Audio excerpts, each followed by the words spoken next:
오늘은요, 초기 교회 역사에서 정말 드라마틱한 인물 중 한 명이죠. 바로 성 파비아노에 대한 이야기를 해볼까 합니다. 지금 보시는 이 그림이 바로 성 파비아노 교황과 성 세바스티아노 순교자인데요. 이 그림 속에 담긴 시대 분위기처럼 이 인물에게는 정말 특별한 이야기가 숨어 있습니다. 자, 여기서 정말 흥미로운 질문 하나를 던져봐야겠죠? 어떻게 정말 평범한 시민, 그 누구도 전혀 예상하지 못했던 인물이 갑자기 전체 그리스도교 세계의 지도자가 될 수 있었을까요? 이 믿기 힘든 이야기, 지금부터 함께 따라가 보시죠. 자, 이야기의 시작은요, 바로 그의 이름에서부터 출발합니다. 건축하는 사람을 뜻하는 파비아노. 정말 신기하게도 이 이름이 마치 그의 운명을 미리 보여주는 것 같지 않나요? 때는 3세기 로마였습니다. 상상해 보세요. 전임 교황이 선종하고 새로운 지도자를 뽑기 위해 신자들이 한자리에 모여 있었어요. 그 자리에는 묘한 긴장감과 기대감이 흐르고 있었죠. 그런데 진짜 놀라운 건 뭐냐면요. 이 군중 속에 있던 파비아노라는 사람은 교황 후보는커녕 성직자도 아니었다는 거예요. 정말 말 그대로 그냥 새 교황이 누가 될까 궁금해서 구경하러 온 평범한 시민, 딱 그 정도였던 거죠. 그런데 바로 그 순간 파비아노 개인의 삶은 물론이고 교회 전체의 역사를 뒤바꿀 정말 영화 같은 일이 벌어집니다. 사람들이 저마다 다음 교황이 누가 될까 숨죽이며 지켜보던 바로 그때였어요. 갑자기 하늘에서 하얀 비둘기 한 마리가 나타나더니 천천히 사람들 머리 위로 내려오기 시작하는 겁니다. 그리고 그 비둘기가 향한 곳은 다름 아닌 그저 구경꾼에 불과했던 파비아노의 머리 위였어요. 거기에 사뿐히 내려앉은 겁니다. 상상이 가시나요? 그 자리에 있던 사람들 정말 전부 다 얼어붙었겠죠. 당시 사람들은 이걸 보자마자 아, 이건 하느님의 뜻이다 라고 생각했던 거예요. 성령께서 비둘기의 모습으로 직접 다음 지도자를 가리키신 거라고 모두가 그렇게 믿었던 거죠. 그러니까 이 전대미문의 선출 과정은 정말 순식간에 벌어진 일이에요. 먼저 하늘의 징표가 나타났고요. 모두의 예상을 깨고 평범한 한 사람이 지목됐죠.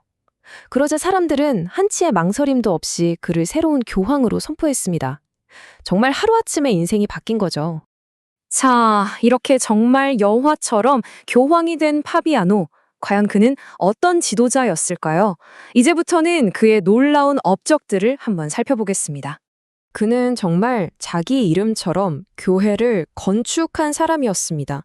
교회를 아주 체계적으로 조직하려고 부제를 파견하고 또 순교자들의 소중한 이야기가 사라지지 않도록 기록하는 시스템을 만들었죠. 이게 단순히 그냥 행정 업무를 정리한 수준이 아니었어요. 흩어져 있던 교회를 하나로 묶고 순교자들의 희생을 기억하게 만들어서 박해 속에서도 신앙 공동체가 흔들리지 않고 더 성장할 수 있는 아주 단단한 기틀을 마련한 셈이죠. 여기서 잠깐 그가 파견했다는 부제가 정확히 무슨 역할을 했을까요? 쉽게 말해서 초기 교회의 부제는요, 오늘날의 행정 전문가이자 복지 책임자를 합쳐놓은 것 같은 역할이었어요. 교황의 일을 실질적으로 돕는 핵심 인력이었던 거죠. 파비아노는 바로 이 제도를 체계화해서 교회의 힘이 구석구석까지 미치게 한 겁니다. 하지만 파비아노의 이야기가 이렇게 조직을 잘 정비했다는 데서 끝나지 않습니다.